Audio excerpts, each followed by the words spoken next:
what's up? It's your girl Chas and welcome to a Chas Chat video. Hey, let's get straight into it. Today we are talking about you and the prioritization of you. One, the prioritization of you from you, and two, the prioritization of you from others that you allow around you. Now, I do believe that both of those start with the former, the prioritization of you from you. If you do not prioritize yourself or deem yourself worthy of prioritization, then the prioritization from others will constantly be an uphill battle. Let's unpack that a little bit. Some of us have difficulties realizing our worthiness to be prioritized, and that can stem from a myriad of different reasons. It could be parental issues, it could be past experiences from friendships or relationships, it could be low self-esteem, etc., etc. And it doesn't even have to be anything traumatic like that. Sometimes it's just ignorance, possibly due to not just where you say your identity comes from, but where it's actually coming from in reality. Exposure, relationship, and truth are some components that can help determine where your identity actually lies. But see, when we have problems recognizing our worthiness, sometimes we tend to attract people who don't recognize it either. A part of that could be deeper rooted, and some of it is just what comes in the flows of dating or just making friends in general. The problem is, when you do not recognize your worthiness to be prioritized, you may not initially see it as an issue when a person that you allow close to you doesn't see it either. Then, once you cross that hurdle and you do recognize it as an issue, if you still do not truly believe that you are worthy of prioritization, then you won't feel confident enough to even have that conversation. Or maybe you just won't know how to. You see that whole uphill battle thing I was talking about? There's always going to be another mountain. You're always going to want to make it move. Shout out to my girl Miley, what's good? But no, seriously, I crack a lot of jokes. Moving on. And then the question comes up of, wait a minute. Who are you? You have to ask yourself that sometimes because, like, wait a second, I shouldn't even have to have a conversation with you in which I ask you to prioritize me. Like, what kind of game are we playing? Well, I can tell you what kind of game you are playing. You are playing catch with a person who doesn't want to play. Imagine a game of catch in which you are constantly throwing the ball and the person on the other end never catches it. Or sometimes they attempt to catch it, but they always fumble it. And when it falls on the floor, they just leave it there. They never pick it up and throw it back. So you have to run over to where they are. After you throw the ball, you got to run over to where they are, pick up the ball, run back to your side, and throw it again. It's like playing catch with a person that's sitting down. Well, that's not too much of a game of catch at all, is it? And it's not how the game was designed to go. If the person does not want to play, there's no conversation, there is no illustration, there is no demonstration, no hateration, no holleration in this dancery that will get them to pick up the ball and throw it back if they simply don't want to. People do what they want to do. That's fact. And so does that mean that you let it go without a conversation? Absolutely not. Although, yes, priority is a given. The definition of what that looks like can vary, so you owe it to yourself, to that person, and to what y'all have built so far to at least have the conversation. Now, back to that uphill battle. If you don't truly believe that you are worthy of prioritization, then you may avoid having that conversation because you'll feel like you're nagging. Now, I know some people will hear this and go overboard, but I really need you to stick with me here at its core. I'm not talking about you just really being extra.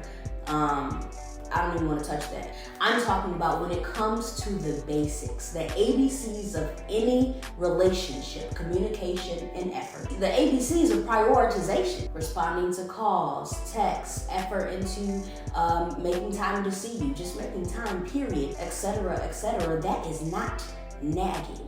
I am sure in a relationship in which this is an issue, there are plenty of things to nag about.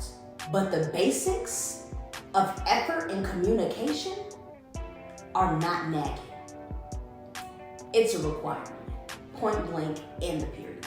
And so therefore, it should be your expectation. It should be your standard. So yes, even with that, I would still say that conversation is necessary. But after you have exhausted all you can do in terms of patience, grace, and healthy and effective communication, after you've exhausted all you can do, there comes a time when you have to make a decision. Judge Lynn Toller once said, "Don't let a man have to tell you he don't want you more than once." Well, this video is not just talking about romantic relationships, and I am not just talking to women. So let me rephrase a little bit. Don't let a person have to tell you they don't want you more than once. That goes for your friends, that goes for your romantic relationships, that goes for relationships in general. There's a scripture in the Bible, Amos 3:3, that says, "How can two walk together unless they are agreed?" So I ask you, would you rather walk together in misery or alone while trusting in God's plan concerning you?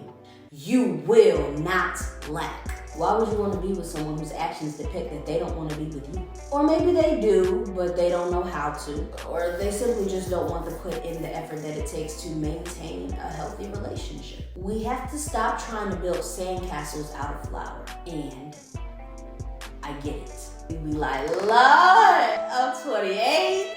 My organs are working. You said no fornication." And then we find ourselves settling like, "Come on, God, what you want me to do? You want me to cry in the biz or you want to cry in the forfeit? Yes, to God." And I know he bad, but he not all bad. I mean, like, he good sometimes, and then like a couple days later it's bad again. But sometimes it's good when it's good, but then it gets bad. It's not good for long. And then the question comes, but Lord, if I let him go, what if no one else comes around? There is no shortage of men or women. There is no lack of men or women. There is no shortage of friends. God is a God of abundance. If he or she is acting like they want to go, baby, let them go.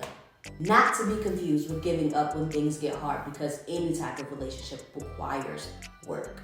That's the whole point. Not to be confused with giving up when it gets hard, but you have to know the difference. Any healthy relationship requires work, and I think that's the whole point of this. A person who's not putting in communication effort is not putting in work. So you'll find yourself putting in work for someone who is not putting in work with you. I'm getting ahead of myself because we're about to talk about that.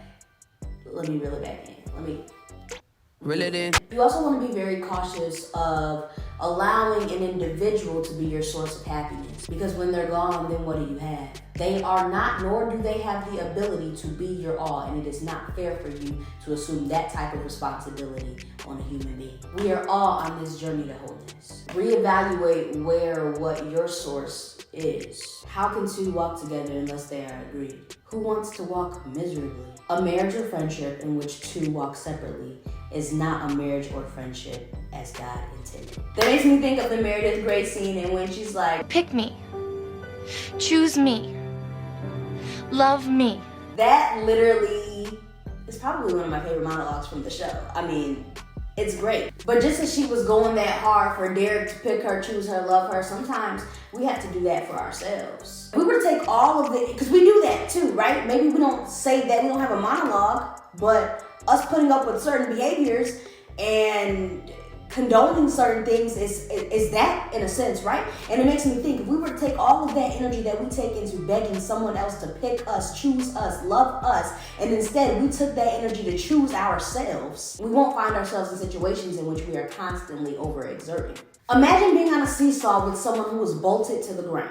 No matter how many times you jump, they're not gonna move unless they remove the bolts and get up and do it themselves. So all that energy that you're doing, you're overexerting. And at the end of the day, all it leaves you with is failed expectations and sore muscles. And that does not necessarily make that other person a bad person. Let me be clear. Maybe they just don't want to, or maybe they can't. Everybody ain't able. But you gotta realize, child, sometimes you gotta just release. You gotta release folks. You gotta release them into their destiny and allow them to live the life that God has called for them. And that may or may not include you. Sometimes it is right people, wrong timing. And sometimes it's just wrong people. And either way, you gotta be okay with that. Sometimes you have to make the decision between trying to force someone to do their part, forcing someone to choose you, and finally deciding to choose yourself. We are already chosen. We are not waiting to be selected or prioritized. Like, what is that? Who are are you? Do you know who your daddy is? You had been chosen. I almost found myself in a pattern of being with people who choose not to prioritize me. Because that's a choice. Understand that. It's not a matter of time. Jesus had to bring me back with that one. That's a whole nother video. Not getting into it. Don't let nobody tell you that they didn't have. Amen. We can move on. Okay, that was personal. It's a matter of effort. It's a matter of care. And it's not a give up thing, but after I have stretched myself as far as I can go, like think about a rubber band, even a rubber band only has so much elasticity, right? After I have stretched, or you or we have stretched ourselves as far as we can go. And that does include healthy and frequent communication about how you're feeling, which that's hard for me, if I can be honest with you. But you have to challenge yourself to do it, because sometimes we find ourselves in a situation in which we don't say anything and we expect the other person to read our mind. And so we're letting things bottle up and bottle up and bottle up and bottle up and until it gets to a point where it's unbearable, and then we're lash out and we're like, how did you not notice? And they're like, dude, I cannot read your mind, bro. That's not healthy either. So a part of this means putting your grown person boots on and having tough conversations, having them frequently. But there is a realization that has to come in which you recognize that a person not prioritizing you is a choice. And after you've communicated yourself in a healthy way, sometimes multiple times, then you have to make a decision. I'm not here to tell you what that decision is. I don't think it should come as a shock.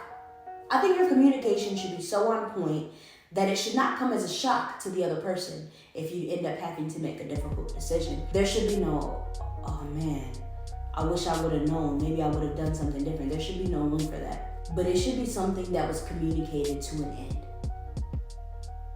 Literally. I used to have the habit of always giving the benefit of the doubt. Always allowing myself to exert more energy. And always allowing myself to exert more energy because of that benefit of the doubt that I created. But the crazy thing about benefit of the doubt is most times when they're given, the person didn't deserve it. Moral of the story, patience and grace should be given, coupled with effective communication for any type of healthy relationship. But you cannot force someone to care if they do not. It may be hard, but sometimes instead of choosing to walk together in misery, you have to choose to walk alone while, and I say alone, but you're not alone, but to walk alone while trusting God, trusting that He knows your desires, trusting that He knows that the person you have become as a result of this experience, and trusting that He is the God of abundance. You shall not lack, and that includes companionship. If you got anything of that, Have you ever had a dream that you If you got anything out of that, please leave me a thumbs up down below. Break that like button, share. I got that from Baca. I know he got that from like the YouTubers, but every time he says it cracks me up. Share, subscribe, like. Leave me a comment down below. Hit me up if this meant anything to you. I hope that it blessed you. Thank you for tuning in. I love you. I appreciate you. Have a great day. I'll see you in the next video.